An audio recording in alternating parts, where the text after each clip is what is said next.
नमस्कार, बहुत स्वागत है आप सभी का। आपके साथ मैं हूं ममता तिवारी। वक्त हो गया स्पेशल रिपोर्ट का। सबसे पहले जानकारी गृह मंत्री अमित शाह के दौरे को लेकर आपको देते हैं। उदयपुर में बीजेपी के बूथ स्तरीय कार्यकर्ता सम्मेलन में हिस्सा लिया और कार्यकर्ताओं को जीत का मंत्र दिया। इस दौरान कार्यकर्ताओं को संबोधित करते हुए अमित शाह ने कार्यकर्ता सम्मेलन को संबोधित करते हुए कहा कि इस लोकसभा चुनाव में 400 से अधिक सीटें जीतनी है, कहीं गलती नहीं होनी चाहिए। राजस्थान में 2014-2019 में सभी सीटें भाजपा ने जीती थी और इस बार भी ऐसा ही होना चाहिए। आप स्वागत करें, अभिनंदन करें।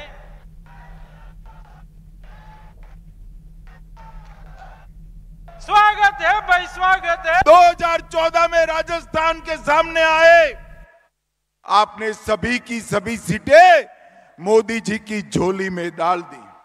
हम 2019 में आए, आपने सभी की सभी सीटें मोदी जी की झोली में डाली और अभी अभी चुनाव हुआ।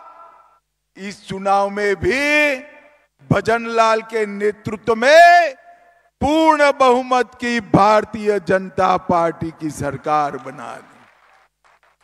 ये राजस्थान का संगठन, ये राजस्थान भारतीय जनता पार्टी पूरे देश के सभी प्रदेश यूनिटों में सबसे अच्छा संगठन का जानकार अगर कोई एक प्रदेश है तो ये मेरा राजस्थान का प्रदेश है। अगर 400 पार करना है और मजबूती के साथ मोदी सरकार बनानी है तो राजस्थान में कहीं भी गलती नहीं होनी चाहिए।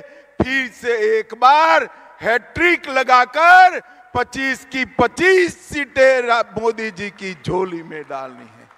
भाई और बहनों, हाथ उठाकर मुट्ठी भींचकर बताओ, सभी की सभी सीटें मोदी जी की झोली में डालेंगे क्या? सब सीटों पर कमल विजयी होगा। कांग्रेस पार्टी ये परिवारवादी पार्टी है, इतना ही नहीं, ये दिशा विहीन पार्टी। मित्रों, एक कांग्रेस पार्टी ने प्रभु श्री राम के मंदिर के मुद्दे को अटका कर रखा, लटका कर रखा, भटका कर रखा। कहीं पर भी इनकी मंशा नहीं थी कि अयोध्या में राम मंदिर बने। हम कहते थे कि हम राम मंदिर बनाएंगे और वही बनाएंगे जहां रामलल्ला का जन्म हुआ था, मगर हमें ताने लगाए जाते थे, कब बनाएंगे, कब बनाएंगे।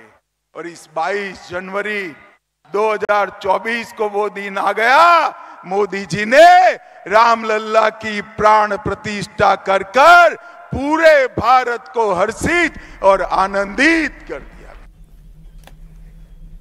लोकसभा चुनाव 2024 में मतदान के लिए अब तक प्रदेश में 5,32,00,000 से अधिक मतदाता पंजीकृत हैं, जो कि पिछले लोकसभा चुनाव 2019 से करीब 46 लाख अधिक है।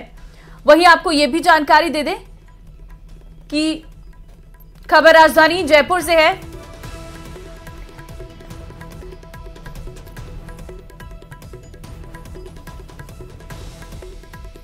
अलवर से बड़ी खबर इस वक्त निकलकर सामने आ रही है। बीफ कांड में बिजली विभाग के ईएन पर गाज गिरी है। बीफ बेचने वालों को विद्युत कनेक्शन देने पर कार्रवाई की गई है।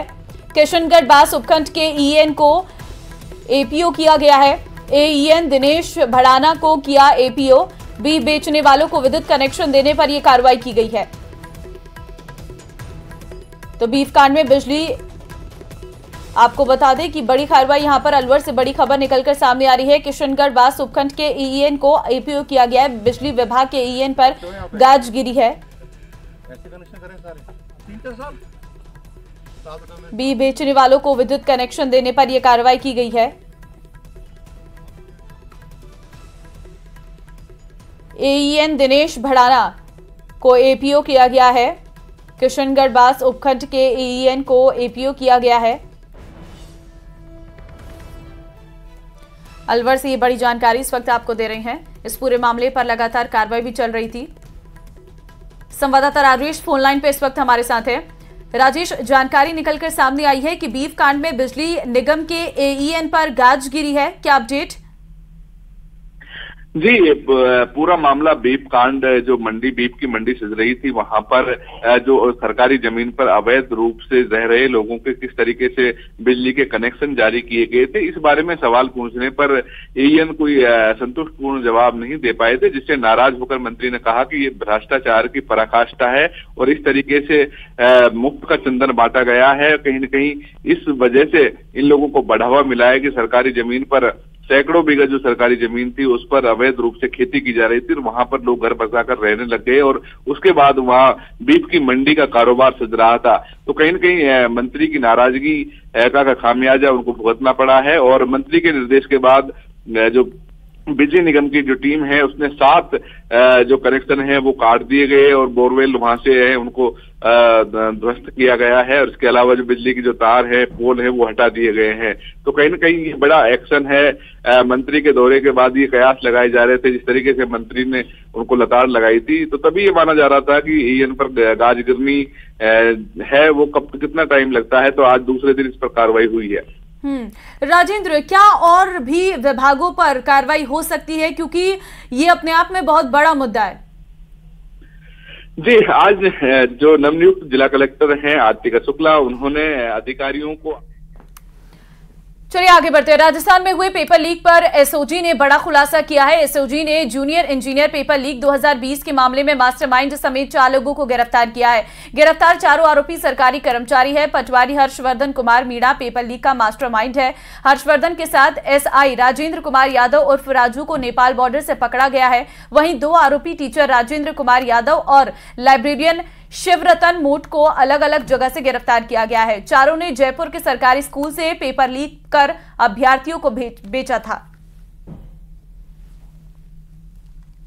हर्षवर्धन मीणा के नाम में पटवारी है महुआ इलाके में, जो एक बड़ा किंगपिन है। इसमें उसको हर्षवर्धन बॉस के नाम से जो इस धंधे से जुड़े लोग हैं वो एड्रेस करते हैं।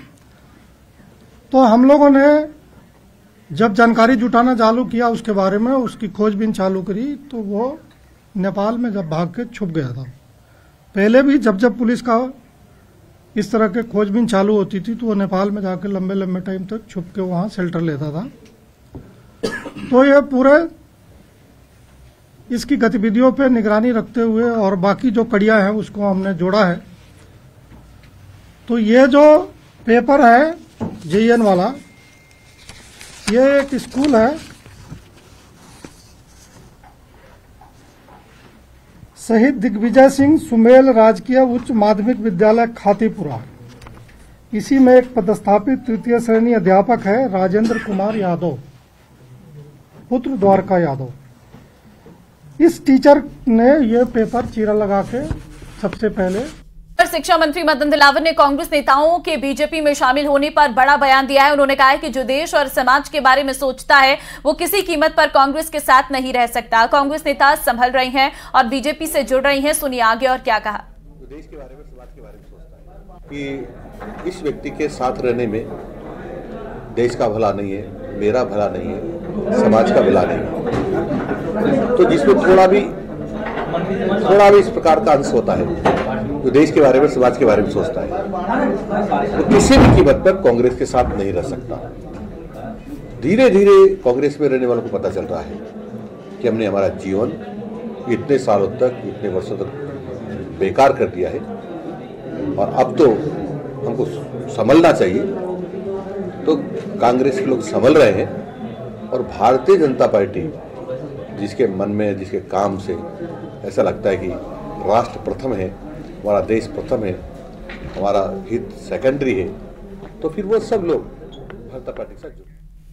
और दौसा से बड़ी खबर है। यूडीएच के प्रमुख शासन सचिव का औचक निरीक्षण। टी रविकांत ने नगर परिषद का किया औचक निरीक्षण। गंदगी देखकर जाहिर की नाराजगी और पार्षद अलका तिवारी ने करप्शन के मामलों से करवाया है अवगत। तो आपको बता दें कि गंदगी देखकर नाराजगी जाहिर की है। पार्षद अलका तिवारी ने करप्शन के मामलों से अवगत कराया गया है। दौसा से खबर आपको दे रही हैं, जहां पर बड़ी जानकारी सामने आई है कि टी रविकांत ने नगर परिषद का औचक निरीक्षण किया। यूडीएच के प्रमुख शासन सचिव का ये औचक निरीक्षण गंदगी देखकर नाराजगी जाहिर करते हुए नजर आए और इसी दौरान पार्षद अलका तिवारी ने भी करप्शन से जुड़े मामलों से अवगत कराया यूडीएच के प्रमुख शासन सचिव को। और इस बीच एक और बड़ी खबर से आपको रूबरू करवाते हैं। जयपुर से ये बड़ी खबर जहां पर एसीबी की बड़ी कार्रवाई देखने को मिली है। समाज कल्याण विभाग के संयुक्त निदेशक के ठिकानों पर छापा, आय से अधिक संपत्ति मामले में छापेमारी। जयपुर में 6 ठिकानों पर छापेमारी की गई है और उसके परिजनों के विरुद्ध आय से अधिक संपत्ति के मामले में जयपुर स्थित 6 ठिकानों पर छापे मारे हैं। संवाददाता विष्णु फोनलाइन पे इस वक्त हमारे साथ है। विष्णु, एसीबी की बड़ी कार्रवाई देखने को मिली है, क्या अपडेट? देखिए, एसीबी की बड़ी कार्रवाई आज समाज कल्याण विभाग की ज्वाइंट डायरेक्टर सुवालाल पहाड़िया के यहाँ पे हुई, जहाँ पे सुवालाल पहाड़िया और उसके अलावा उनके परिजनों के 6 ठिकानों पर एसीबी का सर्च अभियान चल रहा है। और पिछले दिनों एसीबी को शिकायत मिली थी कि आय से अधिक संपत्ति के मामले में शिकायत एसीबी को मिली थी, जिसके बाद आज एडिशनल एसपी हिमांशु कुलदीप और अन्य जो ऑफिसर्स हैं उनकी टीम 6 जगहों पर कार्रवाई कर रही है। अब तक की जो सर्च अभियान जो मतलब सर्च कार्रवाई हुई है उसमें जो सुवालाल पहाड़िया हैं उनके करीब 36 आवासीय और कृषि भूखंडों के दस्तावेज एसीबी को मिले, जिनकी कीमत करीब करोड़ों रुपए की आंकी जा रही है। वहीं पर उनकी पत्नी के नाम से भी एक बैंक लॉकर मिला, जिसकी तलाश अभी चल रही है। जी ठीक है, लेकिन अभी क्या लग रहा है विष्णु, क्योंकि आय से अधिक संपत्ति मामले में ये छापेमारी चल रही है, क्या क्या चीजें बरामद की गई है एसीबी की तरफ से? कोई अपडेट एसीबी की तरफ से इस पर जारी की गया हो? देखिए, इस संबंध में एसीबी में आय से अधिक संपत्ति का अर्जित करने का मुकदमा पीसी एक्ट में दर्ज किया गया है सुवालाल पहाड़िया के खिलाफ। तो जब सर्च अभियान और चलेगा उसके बाद साफ पाएगा कि कितनी करोड़ों की संपत्ति इनके यहाँ पर मिली है। लेकिन अब तक ये जरूर सामने आया कि 36 आवासीय और कृषि भूखंडों के दस्तावेज एसीबी को सुवालाल पहाड़िया के खिलाफ मिले हैं। जी ठीक है विष्णु, बहुत धन्यवाद आपका तमाम जानकारी देने के लिए। और यहाँ वक्त एक छोटे से ब्रेक का है, फौरन हाजिर होते हैं।